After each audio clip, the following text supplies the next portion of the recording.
Are you absolutely insane? Giving up your London job to run off to that tiny island in Asia? Singapore isn't what you imagine. It's barely a speck on the map. What on earth do you plan to do there? The heated exchange at Heathrow Airport drew curious glances from surrounding travelers. A young woman with golden blonde hair, lugging a suitcase, was engaged in a fierce video call with her mother. No one could have known that this seemingly impulsive decision would, 12 years later, become the subject of a BBC documentary, nor that her story would spark a global surge of interest in relocating. Emma, then 26, was a copywriter at a bustling advertising agency in London. Her days were a monotonous blur. The 7 a.m. rush hour tube commute, not returning to her £1,200 a month shoebox flat until 9 p.m. Weekends offered little respite. A simple coffee outing would set her back at least £5. She vividly recalled one evening, on her way home, catching sight of a used car advertised in a showroom window for £20,000. A sudden, crushing feeling washed over her. She felt utterly trapped, as if her entire life was already mapped out, devoid of surprise or genuine joy. The catalyst for change arrived unexpectedly. Her company landed a project with a Singaporean client, requiring someone to spend 2 weeks in the vibrant city-state. While other colleagues grumbled about the distance and the humidity, Emma volunteered without a second thought. And so, she embarked on her first journey to this equatorial island.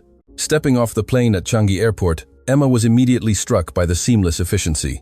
The automated immigration gates processed her passport and fingerprints in less than 10 seconds. It was a stark contrast to Heathrow, where she typically endured an hour-long queue for immigration.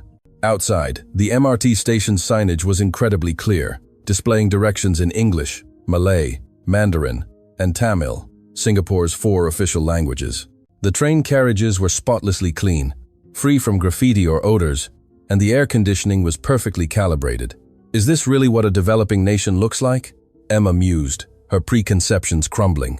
Upon reaching her serviced apartment near the city centre, her astonishment only deepened. Singapore's underground network, seamlessly connected to a plethora of shopping malls, food courts, and entertainment hubs. She noticed a hawker stall vendor, accepting payments via a tablet, with QR code scanning and electronic receipts integrated effortlessly. This level of technological adoption felt more advanced than many establishments in London. That first evening, a colleague took her to a hawker centre, Lau Pa Sat, a grand Victorian-era market with a buzzing atmosphere. The sheer energy reminded her of Camden Market, yet it was fundamentally different. Every stall was brightly lit, offering food prepared fresh to order, with prices clearly displayed. She ordered a plate of Hainanese chicken rice. The hawker skillfully chopped the chicken, served it with fragrant rice, and even provided a small packet of tissue paper. The entire meal cost less than £3. "How is this so cheap?" she blurted out. Her colleague chuckled. "This is still reasonable. You can find even cheaper delicious food at neighborhood coffee shops. A bowl of laksa might only cost 4 or 5 Singapore dollars, less than £3. Emma quickly did the mental conversion. In London, a simple bowl of ramen would easily start at £12. She suddenly realized her understanding of this place had been entirely wrong. Over the next 2 weeks, Emma felt as if a new world had opened up to her. Convenience stores near her office operated 24/7, offering not just snacks and drinks, but also services for bill payments, parcel collection, printing, and even hot coffee.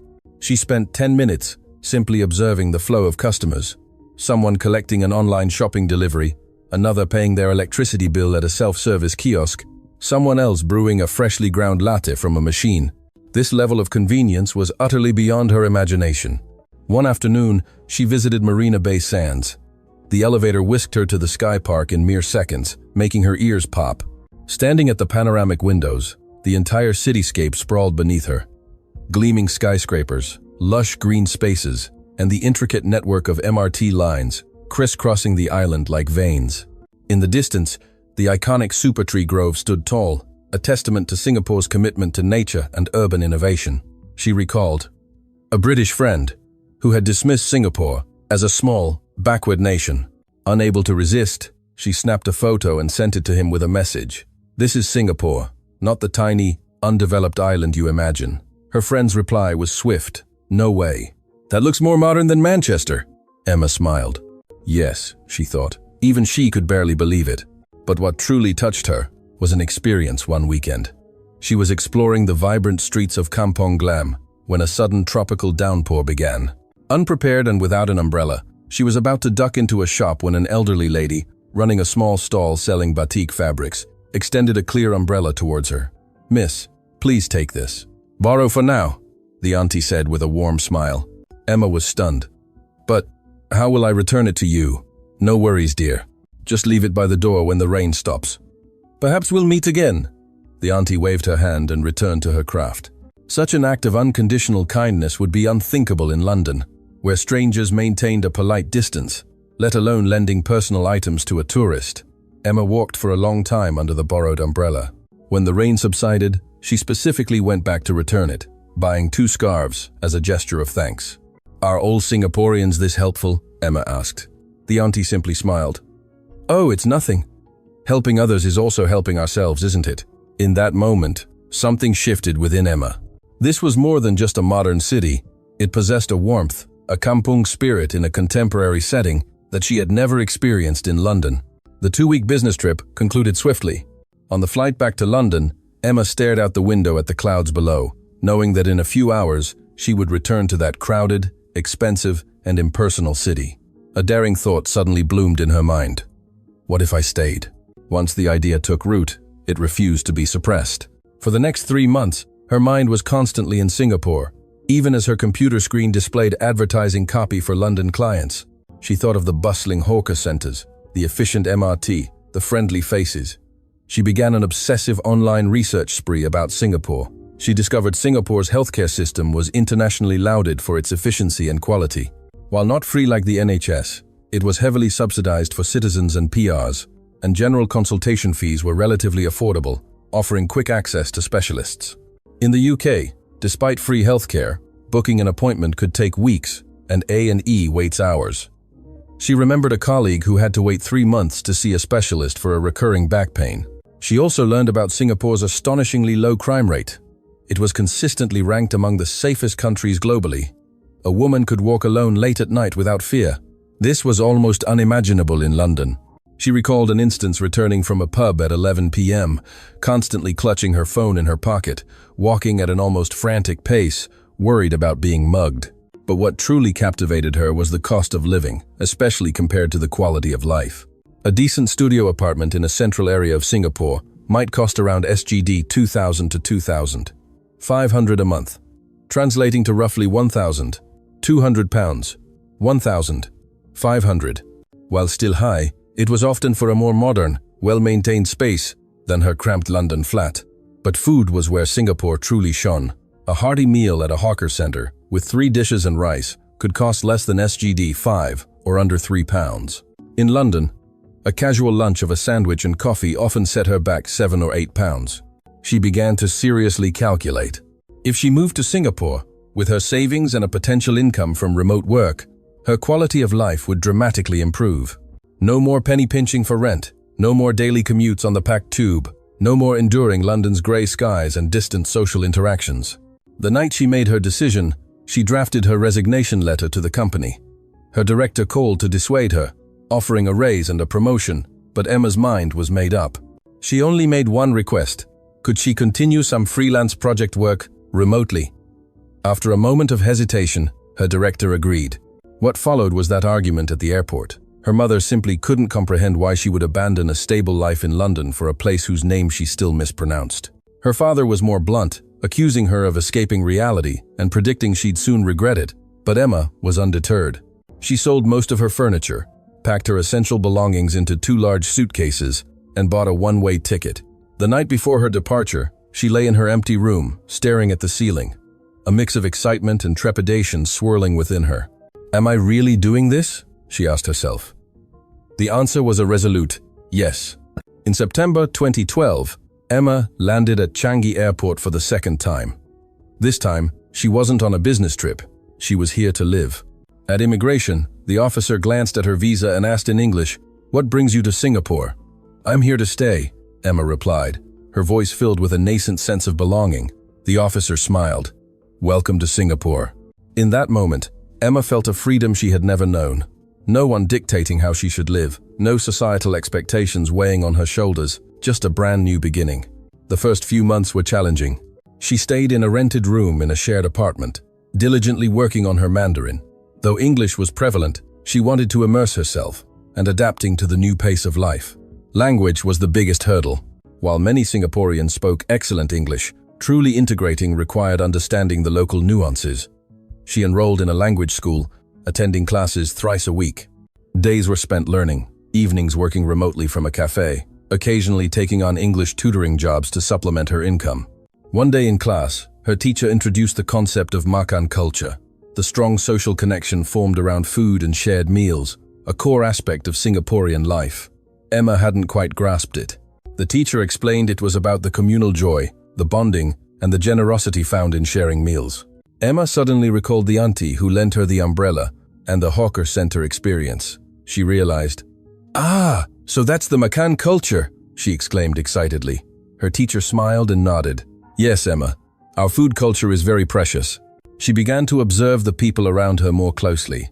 The owners of her regular coffee shop remembered her order, a kopi or kosong black coffee, no sugar, and greeted her by name. The cashier at the neighborhood supermarket would offer a friendly, "How are you?" The fruit stall vendor at the wet market would sometimes slip an extra lychee into her bag. These small acts of kindness coalesced into a warm, inviting atmosphere. She also noticed Singaporeans' balance between work and life. After 6 p.m., offices started to empty and the streets buzzed with activity. People headed to gyms, shopping malls, or hawker centers, enjoying their post-work hours. Unlike London, where the city quieted down by 8 p.m. as everyone rushed home, Singapore's evenings were just getting started. Hawker centers, cinemas, and cultural events were alive with activity. 6 months later, she found a job at a local advertising agency. The owner, a Singaporean in her 40s, reviewed Emma's portfolio and hired her on the spot. While the salary was less than London, after accounting for the significantly lower cost of food and reasonable transport, she found herself saving more. More importantly, she finally felt a sense of belonging.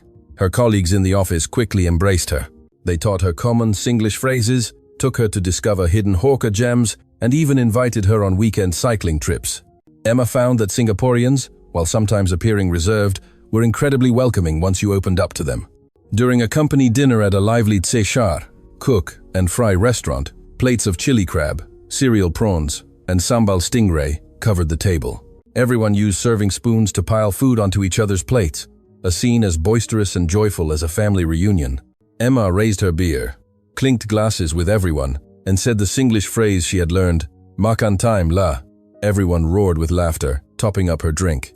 That evening, she sent a picture to her London friends, a table laden with food and her smiling colleagues. Her friend replied, "You look incredibly happy." Emma typed back, "I've never been happier." It was the truth. In London, life often felt like a marathon, constantly chasing something without knowing the finish line. In Singapore, she learned to slow down, to savor the moment. Mornings at the local market, lunch at a neighborhood food court, evening strolls along the river, weekend trips to explore nature parks. These simple pleasures formed her new, fulfilling life. 3 years flew by. Emma had fully integrated into Singaporean society. Her Mandarin was fluent, and she had even picked up some Singlish slang. Friends jokingly called her an honorary local because she knew more about the city's hidden culinary gems than many native Singaporeans. She knew which coffee shops served the best kaya toast, which hawker stalls had the freshest satay, and which independent bookstores offered the coziest corners. During this time, she also witnessed Singapore's rapid progress. The MRT network constantly expanded, with new lines opening, elevating the city's convenience to new heights. She moved to a pleasant apartment in Punggol, commuting to work daily by MRT.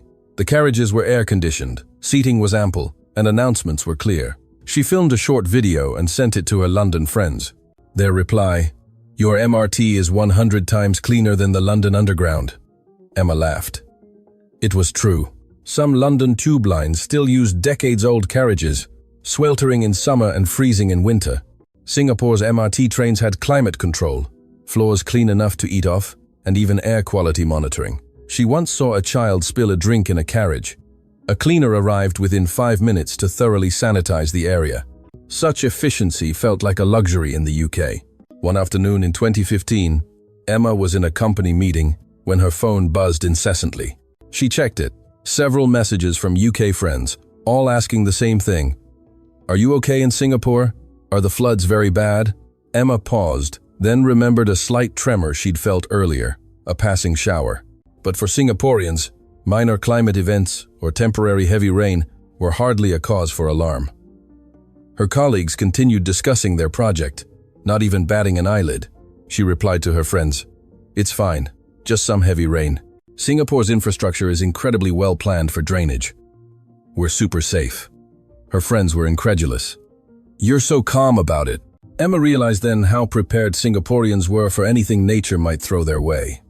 Though major natural disasters were rare, the country's meticulous urban planning and infrastructure resilience were world-class. She remembered her landlord explaining the safety protocols for fire alarms and general emergencies when she first moved in, a level of detailed safety awareness not often seen in many countries. It was in this year that Emma started writing a blog. She chronicled her life in Singapore, from cultural differences to food explorations, from workplace observations to social interactions. Her writing was humorous and authentic, quickly attracting a readership. Interestingly, most of her readers were foreigners, curious about Singapore, but struggling to find genuine first-hand accounts. "Is Singapore really as good as you say?" was her most frequent comment. Emma always replied, "Come and see for yourself. It will completely change your perceptions." She wrote an article titled, 10 Reasons Why I Fell in Love with Singapore. The first reason was its incredible public transport. She meticulously detailed the Singapore MRT's modernity, cleanliness, clarity of signage, and accessibility, comparing it directly to the London Underground's sometimes outdated and challenging infrastructure. The article went viral, with many foreign netizens commenting, "That's insane! Public transport can be this good?" The second reason was healthcare. She shared her experience of a routine dental checkup. In the UK, a private dental cleaning could cost tens of pounds, a filling hundreds. In Singapore, she paid a nominal fee, and the dentist was thorough, patiently demonstrating proper brushing techniques. This experience brought her to tears of gratitude. The third reason was safety. She wrote about walking alone at 1 a.m. through brightly lit streets, with CCTV cameras and regular police patrols. This sense of security was something she had never truly felt in London. The fifth reason was food. No need to elaborate much here. Singapore's hawker culture was world-renowned. From bustling hawker centers to quaint coffee shops, the array of delicious and affordable food was endless. She particularly loved the diverse breakfast options. Kaya toast, soft-boiled eggs, roti prata, dim sum, each a delightful start to the day. After the article, her blog traffic exploded. Many foreigners began sending her private messages. "How do I apply for a visa to Singapore? Is it easy to find a job there? What should I know about renting a flat?" Emma diligently replied, even writing several practical guides. She never anticipated her personal story would resonate so widely. In 2017, Emma reached her 5-year mark in Singapore. She applied for permanent residency and received her Singapore PR card. The day she collected the document from the Immigration and Checkpoints Authority, ICA, the officer congratulated her warmly. "Welcome, you are officially a part of Singapore now." Holding the card, Emma's eyes welled up. 5 years ago, she had arrived on this island with 2 suitcases, full of apprehension. 5 years later, she had a stable job, her own small apartment, a circle of genuine friends, and a home she deeply loved. This was no longer just a place she lived, it was where she belonged. It was around this time that something unexpected happened. Her blog caught the attention of a BBC producer who was developing a documentary series on global migration trends.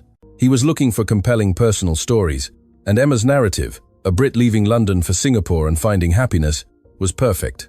The producer emailed Emma, asking if she would be willing to be interviewed. Emma hesitated.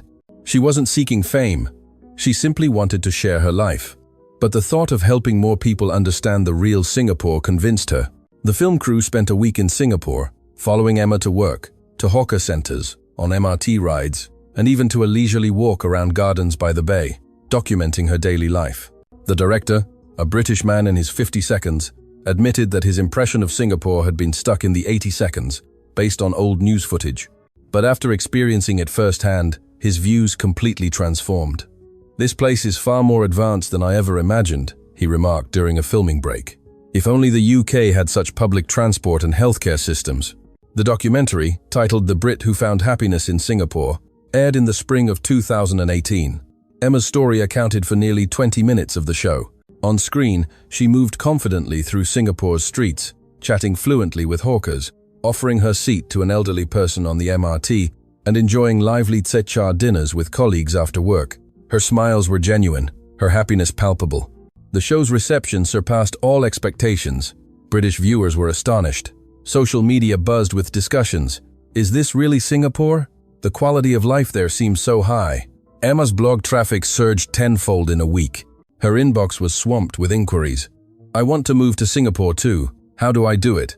Are Singaporeans friendly to foreigners? Are job opportunities plentiful? Is the cost of living really that much lower than London? It took Emma weeks to reply to all the messages. She realized it wasn't just Britons. People from the US, Canada, Australia, Germany, and France were also seeking information. It turned out that countless individuals worldwide were searching for a better place to live, and Singapore, it seemed, was proving to be an ideal choice. Even more fascinating developments followed. In the months after the documentary aired, Singapore's tourist numbers saw a noticeable increase. Statistics from the ICA showed a 30% rise in applications for long-term passes and permanent residency from Western nationals. Many mentioned seeing the documentary and deciding to experience Singapore for themselves. Emma became, in a way, an accidental ambassador. She began accepting interviews from Singaporean media, sharing her experiences. She explained that what attracted her most to Singapore was not just its convenience and safety, but its people. The kindness, tolerance, and warmth of Singaporeans made her, an outsider, feel truly welcomed. In London, I was just one of many tenants. My landlord never even remembered my name. In Singapore, the fruit seller downstairs knows me, knows I love mangoes, and always saves the best ones for me. That feeling is priceless, she said in an interview. The host asked her, "Would you ever consider returning to the UK?" Emma shook her head. "Singapore is my home. Why would I leave?" This statement resonated deeply. Many expatriates living in Singapore echoed her sentiments on social media, sharing their own similar experiences. An American engineer commented that he had worked in Silicon Valley for 10 years, earning a high salary, but his quality of life was miserable. 2-hour commutes daily, half his income eaten by rent, weekends spent recovering at home. After moving to Singapore, his salary was lower, but his quality of life had dramatically improved. Now, he cycled to work, took walks in nearby parks during lunch breaks, and had time for exercise and socializing in the evenings. An Australian designer shared that in Melbourne, she often worked late into the night. In Singapore, while the workload hadn't necessarily decreased, the company culture was more humane. Her boss genuinely cared about her well-being. And Singapore's vibrant nightlife meant she could still enjoy supper at a hawker center, browse bookstores, or walk along Marina Bay after work. Life was no longer just about work. It was filled with more possibilities. These authentic stories spread across the globe through the internet. More and more people began to pay attention to this small island. It wasn't the exotic, temple-filled tea plantation paradise found in travel brochures. It was a highly modernized, functionally complete, and people-friendly place, ideal for relocation. In 2019, an international survey report ranked Singapore among the top 3 best places for expatriates to live. The criteria included quality of life, healthcare system, transport convenience, safety, and friendliness towards foreigners. Singapore scored highly in most categories, particularly in healthcare and safety, which were globally top-ranked.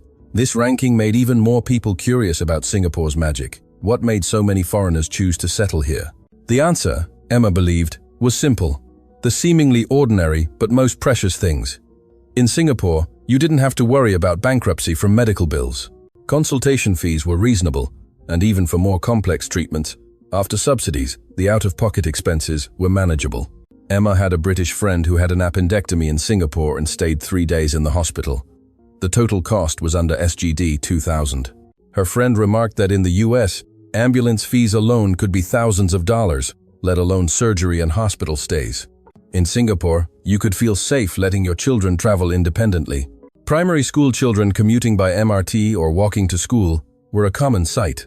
The safety was such that parents didn't need to ferry their kids daily, fostering independence. Emma knew a Japanese mother who specifically moved to Singapore to give her children a more independent upbringing.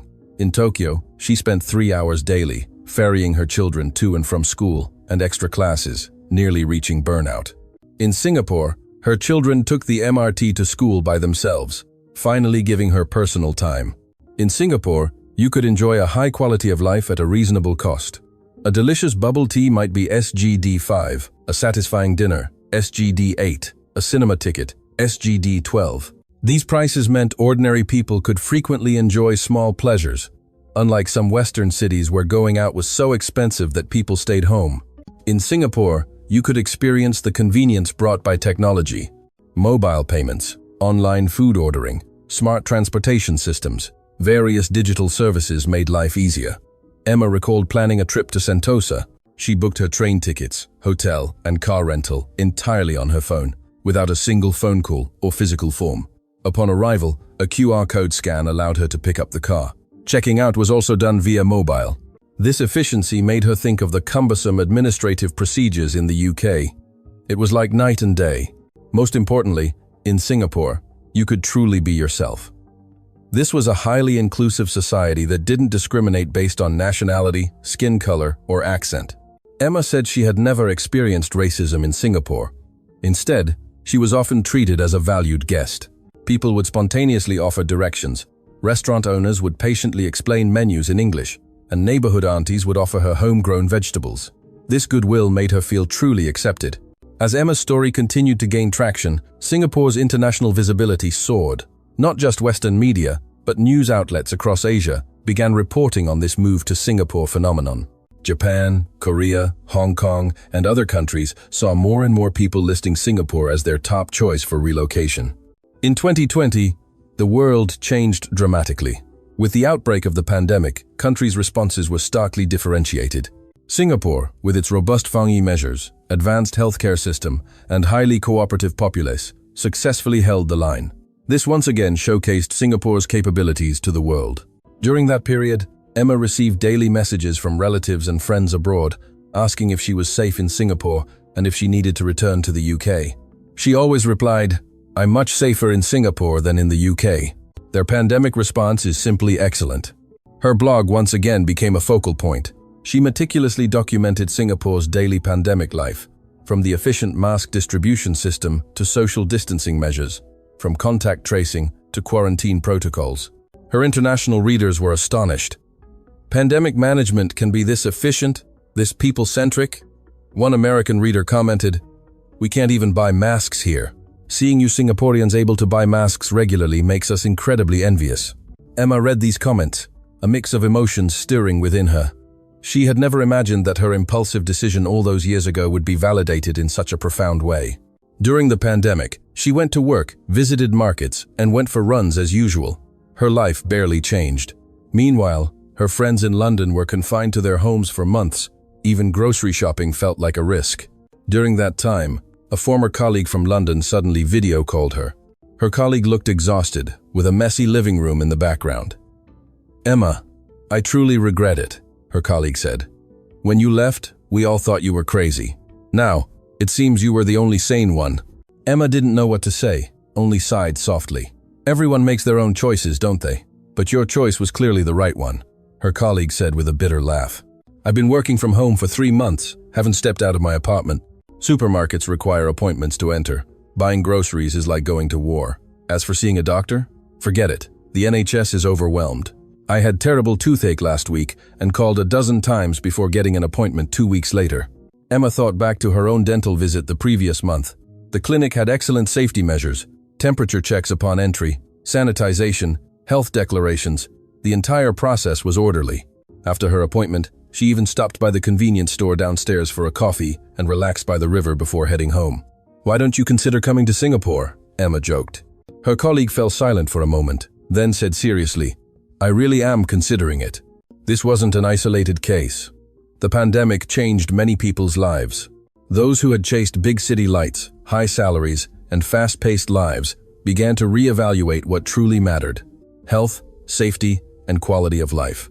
These seemingly basic things revealed their true value in times of crisis. In 2021, as the pandemic gradually eased, Singapore began to cautiously reopen its borders. Applications to the ICA surged, with a significant portion coming from Western professionals, engineers, designers, teachers, entrepreneurs. They all shared a common desire: a better living environment. Emma started receiving more and more invitations. Singaporean universities asked her to give talks on cross-cultural experiences. Startup incubators sought her as a consultant to help foreigners establish businesses in Singapore. Even a publishing house approached her, hoping she would compile her decade of experiences into a book. She spent a year completing the book, titled Small Island, Big Dreams. It narrated the story of a British woman who found meaning in life in Singapore. The book didn't sugarcoat Singapore. She also wrote about the challenges she faced: language barriers, cultural differences, workplace adaptation. But mostly, it was about the warm moments, the reasons that made her decide to stay. Upon its release, the book immediately became a bestseller in Singapore and internationally. Not only foreign readers but also local Singaporeans loved it. Many Singaporeans said that through Emma's eyes, they rediscovered their own homeland, appreciating the everyday beauties they had taken for granted. We often look outward, but never realize how wonderful Singapore truly is, a reader wrote in a review. Thank you for reminding us to cherish what we have. Emma felt a warmth in her heart reading these comments. She wrote the book not only to introduce Singapore to foreigners, but also to help Singaporeans love their own country more. This island wasn't perfect. It had its issues and challenges, but it was indeed a place to be proud of. In the autumn of 2022, Emma marked 10 years of living in Singapore. Her friends organized a celebration party at a restaurant by Marina Bay. The sunset was spectacular that evening, casting a golden glow on the water. The iconic city skyline was silhouetted against the vibrant sky. The party gathered everyone she had met over the decade: language school teachers, colleagues from her first job, the fruit seller downstairs, the baristas at her regular coffee shop, hiking buddies, and foreign friends she had met through her blog. Some had already settled in Singapore. Others had flown in specially from abroad. The most touching moment of the evening was when her Singaporean landlord gave a speech. This auntie, now in her 60s, had rented a room to Emma when she first arrived, and they had become dear friends over the years. 10 years ago, this blonde girl showed up with 2 big suitcases to view the room, the auntie recounted, a smile on her face. Her English was good, but she hardly knew any local phrases, yet her eyes were so determined. I just knew she would take root here. The auntie paused, her eyes welling up. Over these 10 years, I've watched her learn Mandarin, find a job, make friends, buy a home. She's not a foreigner anymore. She's family. Welcome home, Emma. Emma wept. She walked forward and embraced the auntie, saying in fluent Mandarin, "Thank you, auntie. Singapore is my home." Applause erupted, everyone touched by the scene. The girl who had argued with her mother at Heathrow, the adventurer who had defied all odds to move to a foreign island, had finally found her belonging. After the party, Emma walked alone along Marina Bay. She recalled her first night in Singapore 10 years ago, walking alone through unfamiliar streets, a mix of excitement and unease. Now, she could navigate these streets with her eyes closed. Every turn held a memory. Her phone buzzed, a video call from her mother. Over the years, her mother's attitude had completely shifted, from initial opposition to eventual understanding, and now, immense pride. She had even visited Singapore twice, each time reluctant to leave. "Happy birthday, darling," her mother said with a smile. Emma was startled for a moment, then remembered it was her birthday. 10 years ago, on this very day, she had been packing her bags, preparing to leave London. "Thank you, Mum," she said. "Are you happy?" her mother asked. Emma looked at the sparkling city lights, the tranquil bay. She smiled. "I've never been happier." "That's good." Her mother's voice cracked slightly. "I'm so proud of you, really." After the call, Emma sat on a bench by the bay, gazing up at the stars. Singapore's night sky didn't boast as many stars as London's, but it held a unique, gentle warmth. A sea breeze carried a faint, salty scent. She reflected on the past decade. The challenging days, the nights she almost gave up learning Mandarin, the frustrations of job hunting, the confusion of cultural differences. But more profoundly, she remembered the joyful moments. The thrill of successfully ordering food in Mandarin for the first time, being invited to a colleague's home for dinner, hearing someone compliment her improved language skills, the first time she truly felt Singapore was home, not just a place. Her phone buzzed again. This time, an email. The sender was a German woman who had read her book and decided to quit her job and move to Singapore. "Your story gave me courage," she wrote. "I want to find a life that truly suits me, just like you. I'm flying to Singapore next month. I hope to meet you and hear more of your experiences." Emma smiled, replying, welcome to Singapore. It will change your life. She knew her story had already inspired countless others. The BBC documentary, the bestseller, the media reports, they had rippled outwards, influencing more and more people at life's crossroads. They saw another possibility, the courage to escape the rat race and pursue happiness. But Emma also knew that moving wasn't about escaping. It was about choosing an environment that better suited her, choosing a lifestyle that aligned with her values. Singapore wasn't a utopia. It had its own challenges. But for her, it had everything she needed. In 2024, Emma bought her own small apartment in Singapore. It wasn't large, a 2-bedroom, 1-living-room flat, but it had a small balcony overlooking the vibrant city. She spent months furnishing it, transforming it into a true home. The living room walls displayed photos from her travels across Singapore. Bookshelves overflowed with English and Mandarin books. Her kitchen held an array of spices for the Singaporean dishes she had learned to cook. On moving day, many friends came to help. They moved furniture, hung paintings, and organized belongings. By evening, everyone sat in the living room, ordered delivery, eating hot pizza and fried chicken, reminiscing about the past years. "Emma, do you remember when you first came to Singapore?" a friend asked. Emma laughed. "Of course, I didn't even know how to take the MRT, always going in the wrong direction." Everyone burst into laughter. "Now, you know Singapore better than us," her friend continued. Yes, she thought. She now knew every corner of this city. She knew which hawker stall had the best laksa, which park was best for sunset views, and which MRT line was least crowded during peak hours. She had completely integrated, becoming a part of this city. As night deepened, her friends gradually left. Emma stood alone on her balcony, looking at the city lights. This small apartment was the first true home she had ever owned. In London, she had rented for 8 years, but never felt a sense of home. In Singapore, it took just 12 years to build it all.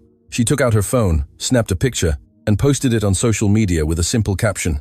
12 years ago, I arrived on this island with a suitcase. Today, I finally have my own home. Singapore has given me a wonderful life. The post quickly garnered thousands of likes and hundreds of comments. Some congratulated her. Some said her story moved them. Some expressed their desire to live in Singapore too. One comment, left by a Frenchman who had just arrived in Singapore 3 months ago, particularly resonated. "Seeing your story, I know my decision was the right one. Thank you for showing us outsiders the way," Emma replied. "It's not my doing. Singapore itself is just that wonderful." The night grew deeper. Emma closed the balcony door and returned to the warmth of her indoor space. She brewed a cup of fragrant Singaporean tea, sat on the sofa, and opened a newly bought Mandarin novel. Outside, it was the bustling nightscape of Singapore.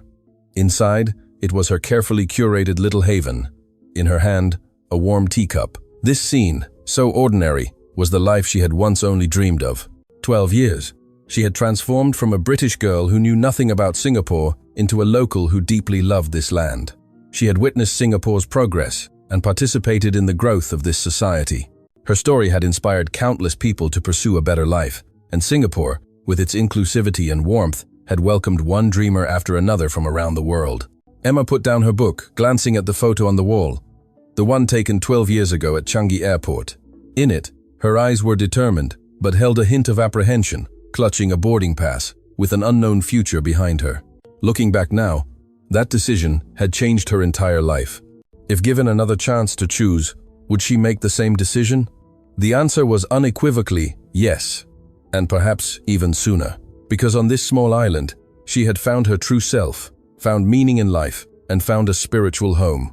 And it all stemmed from that seemingly crazy decision 12 years ago. Outside, Singapore's lights continued to blaze.